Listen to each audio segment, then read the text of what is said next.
په دوبۍ کې د هوټلو د څارنې د یوې ادارې د ډایرکټر په وینا تیر کال دوبۍ ته د سیلګرو په راتګ کې ښکاره زیاتوالی راغلی او څو کالو نه د دې کاروبار حجم سیوا شوی.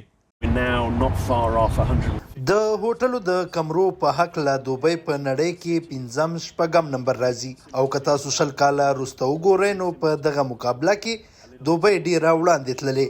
دلته اکثره 1,50,000 پورې کمرې هم په یو ساعت کې بوک وي څنګه چې په لندن او ټوکیو کې وي، خو د بیجینګ، شنګایي او ویګس نه شمیره اوس هم کمه ده. په دوبۍ کې ډیر پښتانه هم د سیلګرۍ د کاروبار سره تړلي کارونه کوي. د یو کاروبار کوونکي په وینا د امن په اړه دې هیواد یو مثبته نامه جوړه کړې نو ځکه سیلګر دلته راتګ محفوظه ګڼي.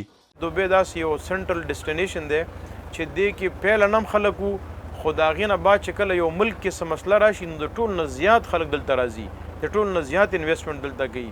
او د دې چې کوم دی د دوبۍ والا کوم د ټوریزم باندې کار کوي چې ته یو ټورسټ یې او دلته راغلی که تا یو کمپلین وکړو د کمپنۍ په باره کې نو دی فوراً د کمپنۍ باندې ایکشن اخلي. دې وجه نه چې کوم دی ټوریزم ډېر په های لیول روان دی او ډېر په ترقۍ باندې روان دی.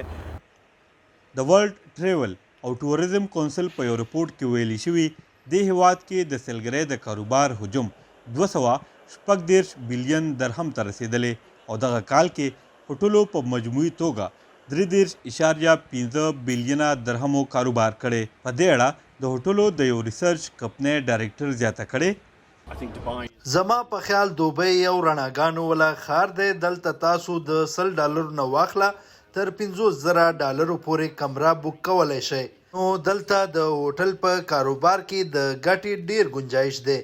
د دوبۍ د سیلګرۍ د محکمې لخوا ریپورټ شوي کال 2024 کې دې ښار ته 14.9 میلیونه خلکو چکر وهلی او سرخار ابیزوبۍ ته 4.8 میلیونه خلک ورچکر شوي.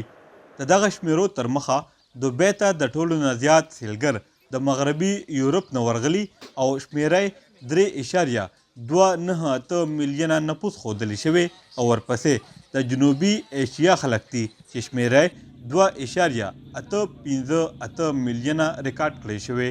عرفان بهادر، وایس اف امریکا، ډیوا، UAE.